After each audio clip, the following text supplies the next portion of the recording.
Hello my gorgeous beans and welcome back to the channel. In the last video, we started on our new island inspired by the wonderful world of Oz, and we also finished the Quadling region along with a gorgeous Emerald City castle. In today's video, we'll be turning blue as we move our attention towards Munchkin land, a region known for its blue hue, floral landmarks, and the place where Dorothy dropped her house. If you missed the previous video, this island is inspired by a combination of the Wizard of Oz movies and books, including details from the ever so famous Wicked. Every map you can find of the fictional land of Oz has 5 very distinct areas, each with their own dedicated color. So those same areas on this island will also focus on those specific colors, all the while mixing in landmarks, references, and Easter eggs from the franchise, pulled from maps, movie screenshots, or book references. But now that we're all caught up, let's get back into these Ozian shenanigans. From the Quadling area, we are moving up and right, and we'll be working on this whole area today, starting with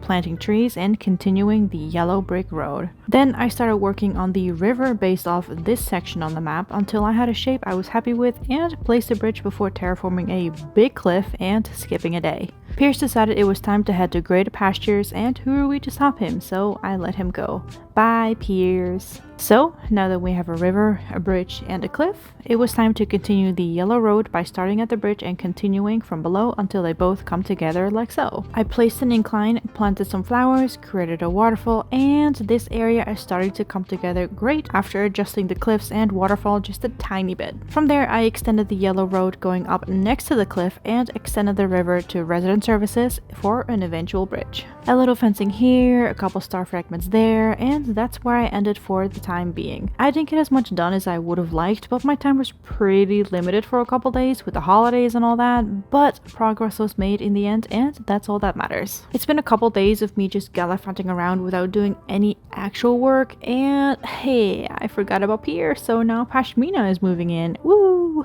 The bridge here was built, I stunted a couple trees, and planted red cosmos flowers as a reference to the poppy field. But I ended up not vibing with it, so I dug them all up again and planted a couple shrubs around the area instead before starting on the blue filler pathing all over this area. Nice. I continued the road towards the new bridge, and this area is looking great so far.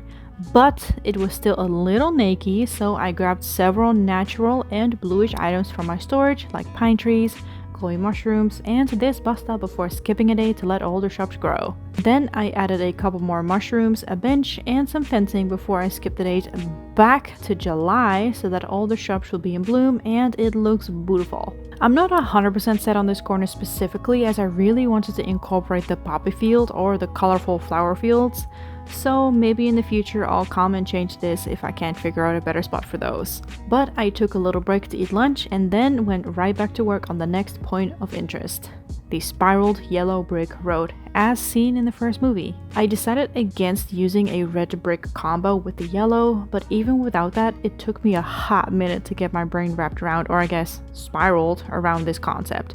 But once I did, it started to take shape pretty quickly. From there, I added pathing extending from the bridge and connected down to the spiral before I made a couple tiny adjustments until it looked like this. Nice. Before I continued on this side of the river, I quickly finished this area with a couple pro designs and then started on what I wanted to be a cool gateway going north. So I started with a small cliff, some storefronts and building sites, along with a couple planted trees. I skipped today to let all those grow and had a quick interlude on a no-no island to grab some items before doing some more work on this build. The vibe wasn't vibing with this build, so I made some changes and then decided I didn't like how it looked from the cliff top, so I planted a couple trees to try and hide it. But I still was not happy with this layout, so I demolished the build on the right and decided to settle with a classic pergola and storefront design on the left. Simple but pretty. I skipped today to get rid of the God's Awful Rain and planted a couple more trees along with a couple topiaries. I'm not gonna lie, working on that area was quite frustrating. Having a build in your head which then doesn't end up working out, so you just end up doing something simpler, can suck. But what is building in this game if not trial and error? For all the people watching, all these amazing creators feeling like they could never achieve what they are, you gotta remember that they also started where you did. Every skill requires practice through examples, and building in Animal Crossing is no different, trust me. So never be afraid to throw some chisel down and adjust it until you have it the way you like it. What I'm trying to say is, never give up. If it doesn't work out this time, just try again another time. Anyway, a couple of resets later and this tiny area is looking cute. Agnes was giving me the side eye because how dare I be in her way while pathing around this build? Shame on me. From there, I decided the server needed another waterfall, so I started by terraforming a cliff, just like so, added the waterfall, and planted a couple trees on top before pathing green brick on the left side of the bridge. A couple of these trees really needed to be stunted, and I planted a couple more shrubs around the area. Nice. Then I started terraforming a wedding cake-shaped cliff with 2 tiers and a nice cake topper, tree in the middle.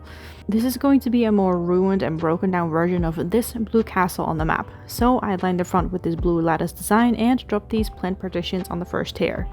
I pathed down more of the blue flowers, planted more trees, and added standees before starting on the next build. Can you guess what it is? Here, I'll give you a minute to answer. Correct, it is the inescapable feeling of dread and doom. Just kidding. Even though it might appear as just a regular old shack at first, as I continue, it very quickly is clear this is indeed the reference to Dorothy's house, which plummeted right on top of Nessa Rose. Sorry. I planted a bunch more trees around the area, pathed more blue flowers, and these small blue rugs for stalls before dropping a lollipop on top as a reference to the Lollipop Guild. But then me being me decided I didn't love the placement, so I moved all of that down just a tad before continuing the blue pathing all over the area while I placed out some trees, planted some trees, and finished the rest of the blue pathing. I grabbed some items and followed a similar vibe throughout this area with trees, standees, and other miscellaneous items before skipping a day to let all these trees grow. Elvis was in our campsite and I did try to recruit him as our cowardly lion, but when I finally convinced him, he came back to say there were no empty lots. So I gave up because I wanted to keep my 2 remaining lots for emergencies during Tiller's villager hunting. I promise you it's coming soon. So I left and just admired what this area had become so far. Oh, they grow up so fast. From there, I dropped down a couple of these mushroom pro designs and big blue flowers before continuing the brick road all the way around the cliffs until it connected back to the bridge, just like so. Nice.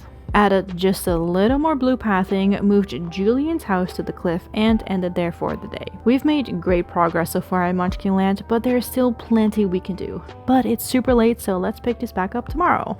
It's the next day, day 11, and we are ready to continue these shenanigans. Starting by skipping a day to let these trees grow and stunting some of them. Julian wanted to call it quits, but I called it quits on his opinion, so no. I skipped yet another day and placed down topiaries, mum seats, glowy rocks, a rock art, a standee here and there, flowers and trees here and here. Then I created this small spot to enjoy music by the river before going back to the lollipop stalls to add a flower and more music. From there I wanted a little more blue to pop, so I placed down this glowy palm tree and a mushy lamp here, here and here.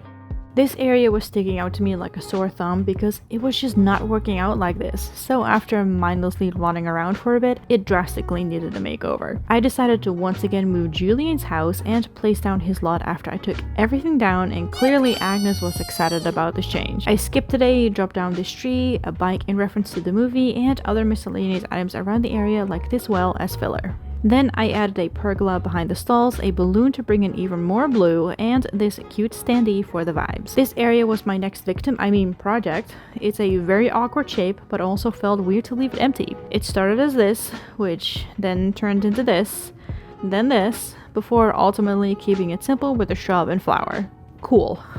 And with that, the main area of Munchkin Land was finished. I still hadn't decided if or even where I would place a poppy or flower field, but there is still at least one point of interest I want to add to this area, and that is a horse ranch for the horses of different colors. I know exactly where that can go, so let's get the show on the road. But first, I terraformed a cliff lining close to the path before adding pathing and blue storefronts to the side of the cake, and now we have a nice long wall. I took a break for a couple hours and then started with pathing the middle cliff entirely in this blue custom design. From there, I dropped down a gazebo, a silo, and a windmill before turning that gazebo into more of a barn by using this blue bus stop and other miscellaneous items. I lined the area with this hay fencing and then dropped down a bunch of wheat fields until it was time for an orange horse, a red horse, a yellow horse, and a pink horse to reference the color changing horses. Then I added a mum seat, this horse carriage, and other filler items like a standee, blue vines, pine trees, and a waypoint here and here. At that point, I thought I was going to continue Munchkin Land on top of these cliffs, so I placed an incline and path next to it. Ultimately, I decided against that as I thought it would be a good transition between Munchkin and Gilligan. Will this change? Who knows? That's, as always, a problem for future Mircea. So the horse ranch is done and there is not much left to do until this area is fully completed. I love this area so far, but I do feel like it's missing something. I don't know if it's the flower field, more houses, or that it needs a more towny feeling around the spiral, but for now I do enjoy how it turned out. There's a couple finishing touches left to do, so let's get back to it. I skipped the game to daytime and planted a bunch of shrubs in the tiered cliffs, dropped a couple star fragments and planted more shrubs, flowers, and placed a couple more miscellaneous items like the glowing mushrooms before skipping a day one last time to admire all the shrubs in full bloom. And with that, Munchkin Land is done. This area felt like it went by a lot faster but also slower at the same time. It's quaint, it's cozy, and I'm very happy with the references we managed to include in this area. The transition between the red and blue areas is also a lot smoother than I thought initially and not at all abrasive, which is what I was slightly scared of. We have our horse ranch, we have Dorothy's house, and of course the iconic spiraled yellow brick road. The only thing I feel like we're truly missing is some kind of flower field. So I'll see where I can squeeze this in, but that will be something we will look at in the next video. I'm having so much fun building this island because I love creating themed islands that can include a lot of references and Easter eggs, but still have its own twists and turns.